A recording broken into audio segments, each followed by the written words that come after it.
यहाँ से यहाँ तक की सिचुएशन हो सकती है अगर मैं सारी ट्रीटमेंट्स गलत लूँ या गलत स्टेप्स फॉलो करूँ। आज का बहुत ही अच्छा केस सिनेरियो है, this is the case scenario.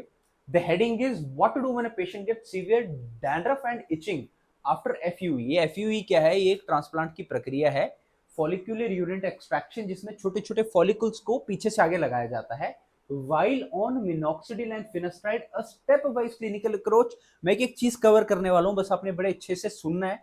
ये कुछ मिनट्स की वीडियो की, मैं जल्दी से जल्दी इसको खत्म करने की कोशिश करूंगा। एक एक चीज, इसमें बहुत सारे ऐसे पॉइंटर होंगे जिसके साथ आप रिलेट करेंगे, इतनी डिटेल्ड वीडियो आपको नहीं मिलेगी, ठीक है, विद द मेडिकल एक्सप्लेनेशन। सबसे पहले क्या होगा, एक अच्छा सा डायग्नोसिस, एक अच्छी सी हिस्ट्री टेकिंग।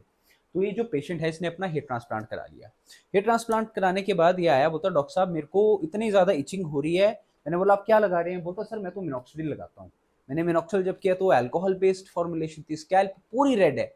तो पता चल रहा है कि पेशेंट को बहुत सीवियर डैंड्रफ है। कैसे?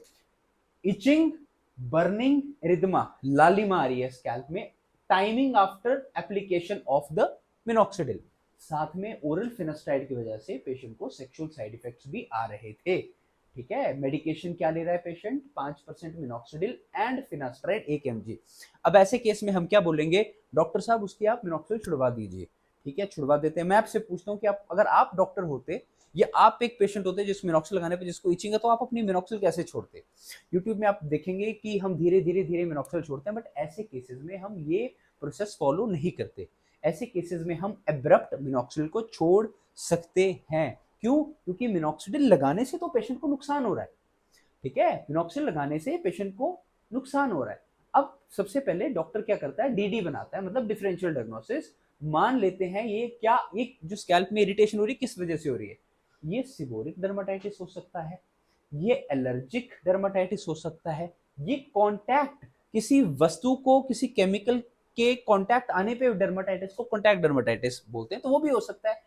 मिनॉक्सिडिल के अंदर कुछ ऐसे इंग्रेडिएंट्स होते हैं जिसकी वजह से भी हो सकता है, जो व्हीकल्स हैं उसके, जैसे कि प्रोपाइलिन ग्लाइकॉल। ठीक है, एंड ये है पेशेंट की इंस्पेक्शन पे कंडीशन ये। ठीक है, तो आप देखेंगे कि ये पोस्ट शेड ऑफिस निकल चुका है, यहाँ पे केस रजिस्टर हुआ है, these are the picture. Crown का एरिया ऑलमोस्ट एम्प्टी है, यहीं पे ही मेजर ट्रांसप्लांट किया गया था। अब हम आते हैं दूसरी स्लाइड पे। इमीडिएट ट्रीटमेंट पहले 7 दिनों में क्या होगा? हमने सबसे पहले इमीडिएटली मिनॉक्सिल को वेव ऑफ कर दिया, हटा दिया। अब दूसरा क्वेश्चन, पेशेंट को तो सेक्सुअल साइड इफेक्ट्स भी है, तो हम क्या करेंगे?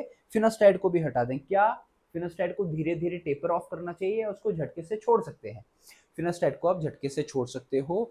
उसकी जो डीएचटी ब्लॉकिंग कैपेसिटी है वो 14 से 20 दिन में कम आ जाती है। एंड जो बेसलाइन, मतलब मान लीजिए आज एक पेशेंट ने फिनास्टाइड से रिजल्ट लिए, तो 1 साल के अंदर वो सारे रिजल्ट वहीं पे आ जाएंगे। थर्ड सबसे इंपॉर्टेंट, स्कैल्प इन्फ्लामेशन को ठीक करना है। पेशेंट के पास कीटोकोनाजोल ऑलरेडी पड़ा है, असर नहीं पड़ रहा, तो हमने क्या किया?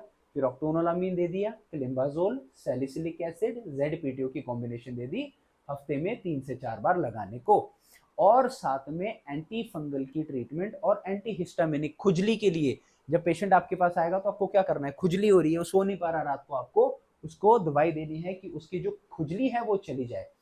कोई भी अल्कोहल बेस्ड उसको सीरम्स नहीं इस्तेमाल करने हैं, क्योंकि वो ट्रिगर कर रहा है।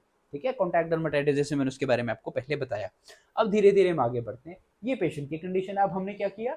ये हमारा मीडियम ट्रीटमेंट प्लान है, फॉलो अप कर रहे हैं, बार बार पूछ रहे हैं। अब ये पेशेंट बड़ा कंप्लाइंट है। कंप्लाइंट मतलब बार बार आता है, पूछता है, डाउट पूछता है। ऐसे पेशेंट के साथ ट्रीटमेंट करने में बड़ा मजा आता है, और पेशेंट को हम बार बार काउंसिल करते रहते हैं। ठीक है, तो स्कैल्प इन्फ्लामेशन का स्टेटस हमने चेक किया 2 हफ्ते के बाद, तो पेशेंट बोलता है सर अब मेरे को खुजली नहीं होती डॉक्टर साहब, अब मेरी खुजली वगैरह कम हो गई है। तो अब यहाँ पे हम 2 चीजें कर सकते हैं, या तो हम मिनॉक्सिडिल डाल दें पर फोम में, बट हमको पूछना पड़ेगा कि आप वापस तैयार हैं? तो ये पेशेंट बिल्कुल तैयार नहीं था, बोलता मैं मिनॉक्सिल बिल्कुल नहीं लेना चाहता। तो ऑल्टरनेट हमने क्या लिया? रिडेंसिल, कैपेक्सिल, प्रोकैपिल, एनागेन, बाइकैपिल एंड एमिनेक्सिल फॉर्मुलेशन। अब ये एमिनेक्सिल जो है ये मिमिक करता है मिनॉक्सिडिल की एक्टिविटी को, बट क्योंकि ये पेप्टाइड है तो उस एफिकेसी पे नहीं मिमिक कर सकता, तो स्लोली मिमिक करता है। ठीक है, एंड इनके प्लेसिबो इफेक्ट्स भी बहुत अच्छे हैं अगर आप पेशेंट को अच्छे से काउंसिल करो। दूसरी बात, क्या हमको टॉपिकल फिनास्टाइड कंसिडर करना चाहिए? तो पेशेंट को बताया कि टॉपिकल दे देते हैं, ओरल से आपको सेक्सुअल साइड इफेक्ट है, तो पेशेंट ने बोला नहीं, मेरे को फिनास्टाइड लेना ही नहीं, क्योंकि अभी उसके मन में है अगर मैं उसको दूंगा भी प्लेसिबो से ही माइट फील कि हाँ मेरे को फिर से सेक्सुअल, जबकि टॉपिकल से आना बहुत कम है। तो हमने उसको peptide based topical DST blocker भी दे दिया, आप डीएसटी ब्लॉकर स्कैल्प पे लगा लो, पेप्टाइड और खाने को भी दे दिए। ये पेशेंट की अब ओवरऑल कंडीशन है, ठीक है। तो क्राउन में वापस से ग्रोथ आना धीरे धीरे शुरू हो गई। एक बड़ी छोटी सी चीज मैं आपको दिखाऊंगा, इस फोटो में अगर दिखती है तो यहाँ पे भी अगर आप पेशेंट की स्कैल्प देखोगे ना, तो आपको छोटे छोटे डैंड्रफ के फ्लेक्स दिख जाएंगे, ये दिख जाएंगे, ये दिख जाएंगे, ये मतलब अभी पेशेंट की स्कैल्प पूरी तरीके से क्लीन नहीं हुई है। नेक्स्ट स्लाइड पे हम आ जाते हैं, ये फॉलो अप मॉनिटरिंग। हमने ट्रीटमेंट स्टार्टिंग में बड़ी अच्छे से बनाई, इसलिए हमको बहुत ज़्यादा टेंशन नहीं लेनी पड़ी। अब पेशेंट की रूटीन है RCPABA वो यूज़ कर रहा है, बायोटिन मल्टीवाइटामिन प्लास भी DST ब्लॉकर है, फॉलो अप टाइमली कर रहा है, एंटी फंगल शैम्पू का डोज हमने कम कर दिया, नहीं तो बाल रूखे सूखे हो जाएंगे। जेंटल ऑयलिंग बोल दी है शावर से पहले वंस अ वीक। क्यों बोली है जेंटल ऑयलिंग? ताकि बाल एकदम रूखे सूखे झाड़ू जैसे ना लगे। Protein rich diet and motivational counselling, that's it. कितना सिंपल है, कितना इजी है। ये पूरी जर्नी है पेशेंट की। यहाँ से वो आया, यहाँ से ग्रो करता गया एंड यहाँ से, अगर हम इस पेशेंट में डर्माटाइटिस को या कॉन्टैक्ट डर्माटाइटिस को नहीं ठीक करते उस टाइम पे, अगर मैं मिनॉक्सिल टेपरिंग बोलता या हम ना केस में मिनॉक्सिल टेपरिंग बोलता धीरे धीरे धीरे धीरे करो, तो हो सकता है हमारे पास ये प्रोग्रेस नहीं आती या केस खराब हो जाता। तो hair treatment is all about good clinical history, examination and good decision. This was for information purposes only. आपने इस वीडियो को देख के अपनी ट्रीटमेंट खुद से नहीं बनानी है। ये जो ट्रीटमेंट बनती है ये बहुत एक्सपीरियंस के बाद, बहुत अच्छी एक केस स्टडी पढ़ने के बाद या हिस्ट्री एग्जामिनेशन लेने के बाद ही बनती है। तो हमेशा अच्छे डॉक्टर डर्मेटोलॉजिस्ट के पास जाएं, अपना केस रिव्यू कराएं और अपनी ट्रीटमेंट लें। I hope it has help. आपके कोई क्वेश्चंस हैं, डाउट है, कमेंट में डाल दीजिए, मैं कोशिश करूंगा सबको रिप्लाई करने की।